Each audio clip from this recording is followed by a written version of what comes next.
Hello everyone. So I don't make a lot of videos, but I think that in this current era, there's a lot of misinformation going around, a lot of chosen ignorance, and I think that those of us that do our research on a regular basis have an obligation to share facts and truth with those that frankly aren't willing to do so. So that being said, I've put together a little list of facts, things that I are easily verified if you feel the need, that have come about just in the last few days of this new administration. So, that being said, short little list for you, but I'm going to go through 7 different things that have come about since Trump's inauguration. So, the first would obviously be the January 6th pardons.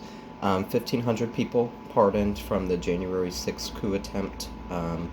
Now, substantively, that's not the end of the world if the pardons were only issued to those who were nonviolent offenders. They were nonviolent protesters at January 6th, and the idea that they should serve prison time is questionable. However, everyone was pardoned. That includes violent or non-violent offenders. I mean, you had, I think it's some 140 police officers that were assaulted and injured, some killed as well, January 6th, and everyone was pardoned. Those that assaulted police officers with weapons, those who were calling for the murder of politicians that were there, are free to go. No consequences, nothing. That should make you question things. If it doesn't, that's on you.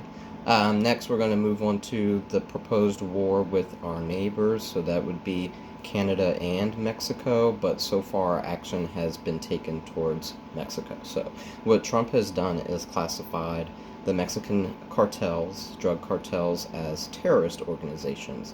While that may seem like a small thing at face value, what that really means is that allows the United States to do acts of war against Mexico without going through Congress. That includes drone strikes, air strikes, the traditional ones, and boots on the ground. The question in Trump's administration currently is not should we go to Mexico to war. It is to what degree should we go to Mexico for war. The question really is simply that one: drone strikes, airstrikes, or troops on the ground. But for the anti-war candidate, this should tell you a lot. Next, he is supporting discrimination again in the workplace or in the housing sense, based on race, sexual discrimination, sexual orientation, I meant to say, and gender identity. So all of those things, I mean, you would think that we had moved past that as a nation. No, we are going backwards indeed, and discrimination is now again being supported by those in power at the highest level. Next, the elimination or deregulation of all regulatory branches within this country. So that would include the fight against climate change, the EPA, even the FDA, for the Make America Healthy Again candidate, to defund and even consider eliminating the FDA. If you don't know, that's the only reason that the things you ingest and purchase in this country, be it food, drinks, and soon even medicine, will not be regulated. So that should concern you on every level.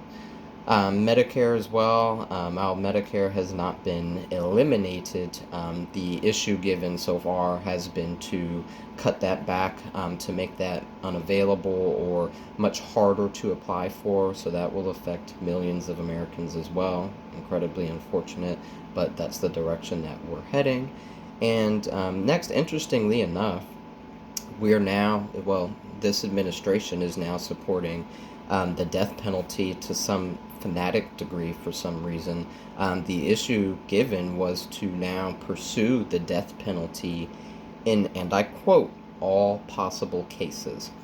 Why that language would be used is beyond me. That was followed up by an issue to make sure that every state has enough lethal injection material to carry these things out. That should scare you. I mean, we have, you would hope, a law and order system in this nation.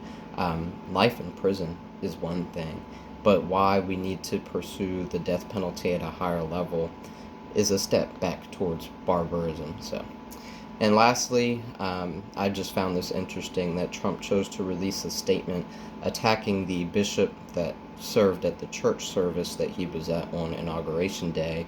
If you didn't see her speech, it was very calm. She simply suggested, requested, if you will, that Trump show mercy on the LGBT community and immigrants who in this new administration are fearing for their lives, or even just fearing that they may lose the rights that they've fought hard to have over the last several decades. So this all speaks to the idea of, again, going backwards, not forwards. And the question I would pose to all those who voted for Trump or didn't vote or simply are choosing to not pay attention to politics, two questions actually.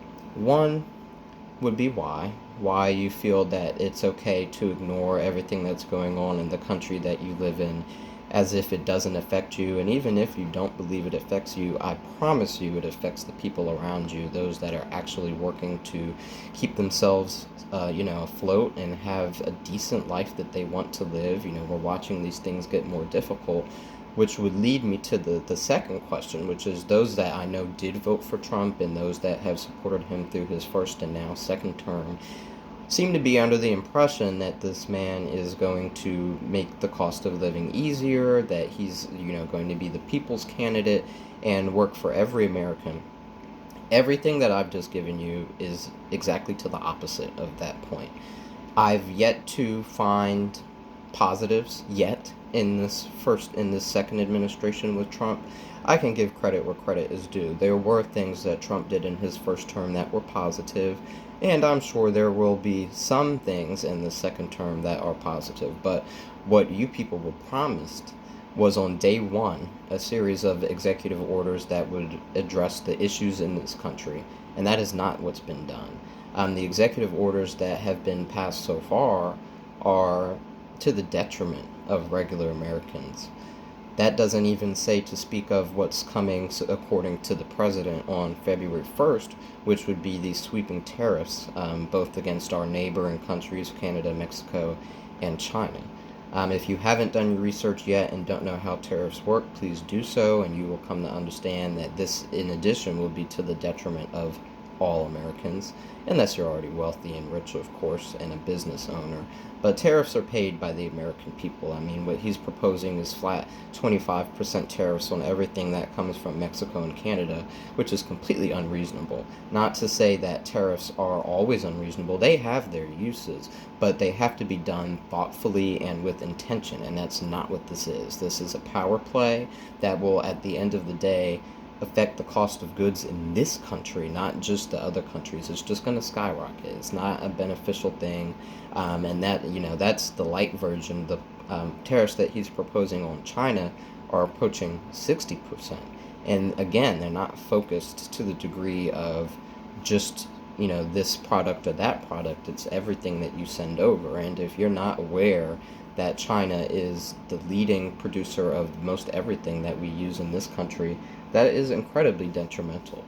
Um, there's a lot that could be said about that. I mean, the argument is at the end of the day that these steps would bring more jobs and production back to America, but it doesn't do that. It doesn't incentivize that at all. The solution to that would be to, undercut the costs to open a business, run a business in this country, things of that nature, and that's not what's been done. What's been done is simply an effort to steer away other countries from wanting to do business in this country by skyrocketing prices with these tariffs. And that's not going to help in the way that you think it is. So I posted this video. It's a long one. I'll debate anybody.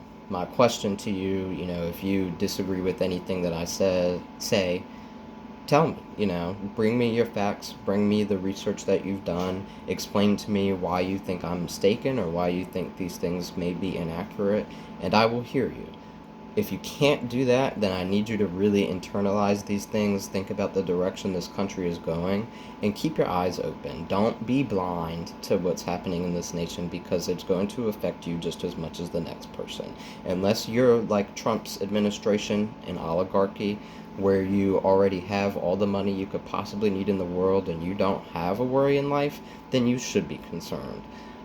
There's an argument to be made that if you are, already taken care of, that perhaps these things don't concern you, and frankly, that's fine. But if you have children, grandparents, neighbors that you love and care about, these things should concern you. So I look forward to hearing your responses, be they positive or negative, and I'm going to keep this going. There should be, we need to challenge misinformation, especially as rampant it's become. There's no more fact checking.